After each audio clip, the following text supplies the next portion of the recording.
War Pugs. This is Salmonella Academy, and we're going to be talking about presidential pets here.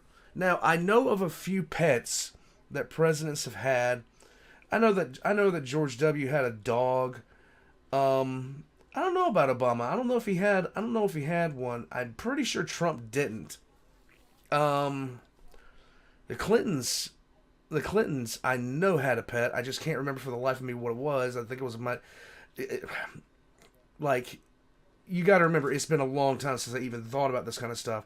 But the one pet that I do know that our president had was Andrew Jackson. He had a parrot, and when he was dead and gone, and at his funeral, they had to remove the parrot from the funeral because the parrot kept swearing, which probably says a lot about his choices of vernacular when it came to doing things. In any case, War Pugs, let's get into this. How many presidents had pugs? Let's go.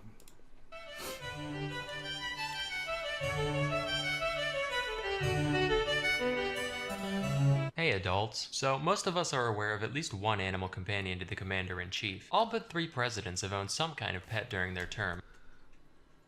Okay, that makes sense. And there's good reason for that. Not only does a lovable mutt serve to humanize an otherwise larger-than-life figure, but their cute antics can also be a great distraction when needed. Huh? Yes. Drone strikes. Never heard of her. Hey, we're doing a photo op with this dog that shares a name with my vice president's son, cause that's not weird at all. But as it turns out, dogs and cats are just the tip of the iceberg. There have been a lot of quadrupedal occupants of the White House, nice, even without Miss Lewinsky. So today we'll be going through just a...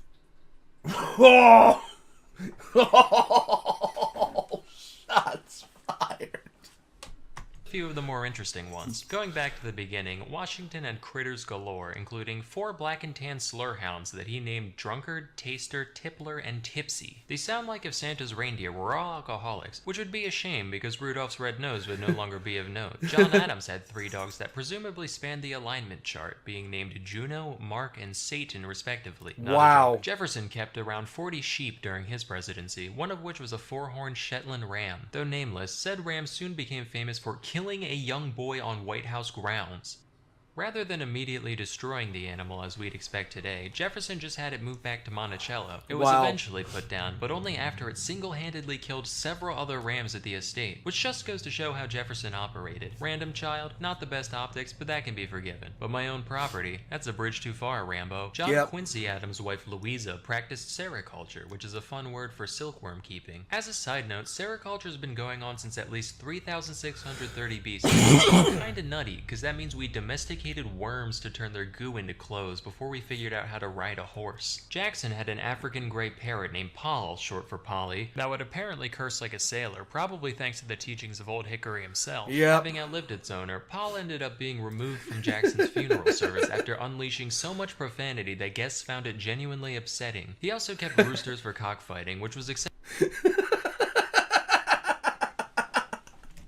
at the time, and still far from the worst thing he's done morally. Yeah. During Van Buren's term, It is still far from the worst thing he's done morally, by a huge measure, anyhow. Sultan of Oman sent a variety of gifts to the president, among them being a pair of tiger cubs. He was like, this is badass, and desperately wanted to keep them in the White House. But the dickheads in Congress asserted that, due to a specific constitutional provision, gifts to the presidential office weren't for the man himself, but for the people. Van Buren said, fuck the people, them's my tigers, and got into a legal battle with the legislator over the issue, which he eventually lost. The tigers were subsequently sent to a zoo, and over 20 years later, Van Buren died of pneumonia, completely unrelated to this incident. Although Andrew Johnson had no de jour pets, he did befriend a family of mice he found in his bedroom, feeding them flour and grain and referring to them as the little fellows. It's an oddly wholesome thing to hear from someone who essentially set the trajectory for the next 100 years of black disenfranchisement. Mr. Johnson, we still have a country to rebuild. Get out of my room, I'm getting rat-pilled. Taft had 2 cows during his term. The first... The second was him.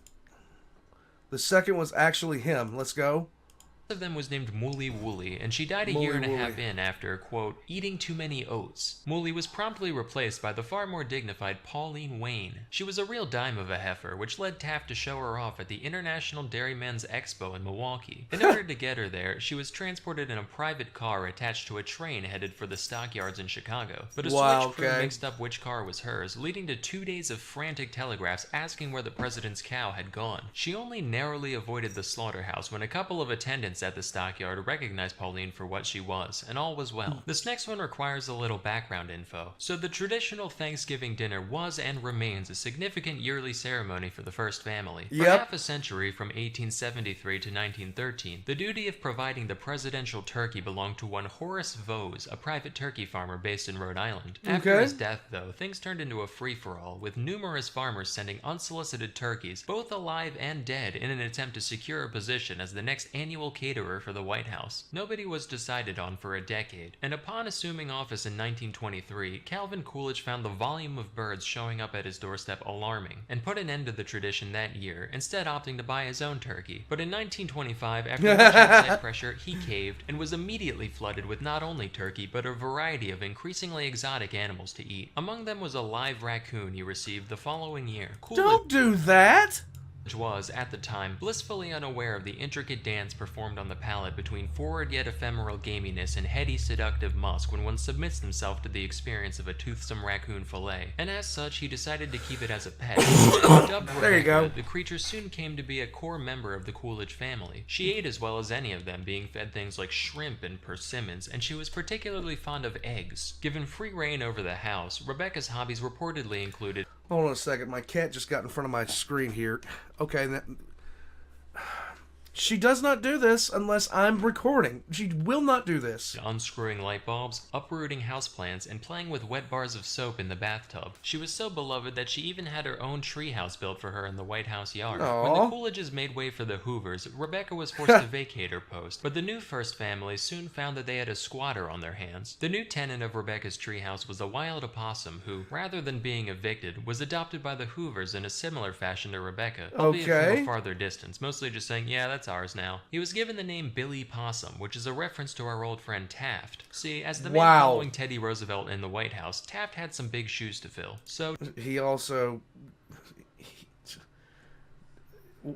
Taft. Just Taft. during his term, some enterprising young dumbasses approached Taft with what they claimed would be the sequel to the teddy bear. They called it Billy Possum, which is itself a reference to the president's fondness of possum and taters, a dish he famously requested at a banquet in Atlanta as an act of goodwill towards the South and its culture. Taft found the idea amusing enough that he gave the green light, and many thousands of Billy Possums were produced. Given their total Okay. obscurity today, it's clear these toys were a massive flop, and there's a few reasons for that. For one, trying to force fads at all is like trying to push water uphill. But also, the story of Roosevelt refusing to shoot a tied-up bear has a bit more symbolic poetry to it than "it's a possum because he like possum, he a fat boy, eat him Yeah. up good." Couple that with the constant character assassination that the opossum as an animal has received from ignorant urban They just look like dirty animals, but they're really not so much dirty.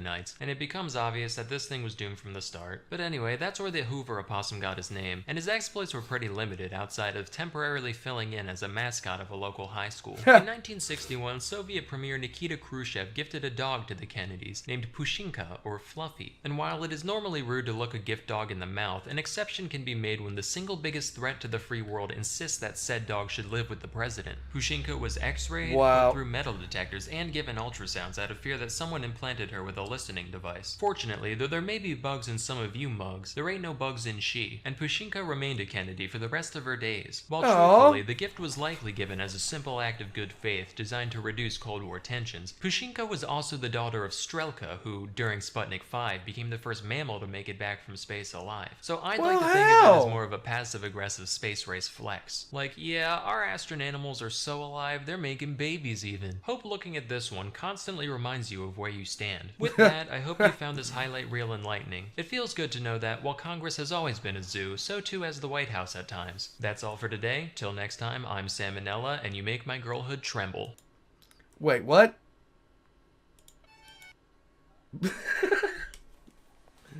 So, I did not know about the sheer amount of variety they had. I assumed I was going to see a couple. The Coolidges having a raccoon is something else. The Hoovers adopting the possum that took the raccoon's house, I didn't know about.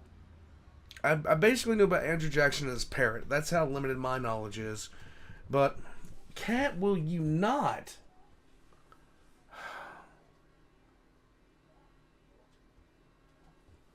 You sleep every other time. I don't understand you.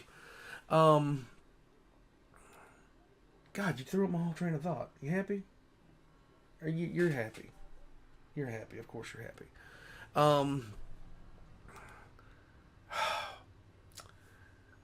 But imagine, like, okay, so look, the Russians might have intended that as a Cold War flex, as a space race flex, but still, that doesn't matter. I have a dog who is like the pedigree of that dog is the first dog that went to space. That's a victory in my mind, okay? That's a victory. I don't care. I don't care what anybody says. That's an absolute victory. This cat is... Yes? Yes? What? Come here. Oh, now you don't want to be in front of the camera. Come here. Ow. You wanted to be in front of the camera so bad. Well, here's your chance. Here's your spotlight.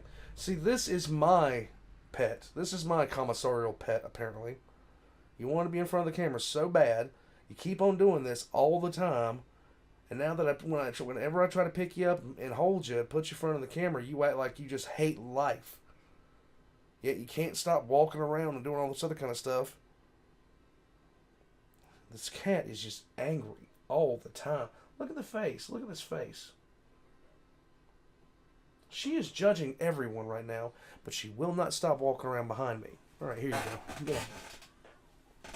War pugs. I don't understand my cat. I don't understand pets in general. I do understand my pugs. And I'm hoping that one day she'll calm down enough to where I can bring one of my pugs in here and have my office pug. I'd really like my office pug. Ducky would be my office pug. Let's see. Just some of the more ridiculous ones. George Washington having all of the... Okay, so he had some hounds, foxhounds. He had a donkey called Royal Gift. Nelson and Blueskin, wartime mounts. A parrot. Cornwallis. Dude. He named a greyhound after Cornwallis. And he had a couple of horses. Yay! War pugs, I'm going to head out from here. My train of thought got completely destroyed by my cat. Again. I will catch you next time. Leave a comment, like, subscribe, and I will catch you guys next time.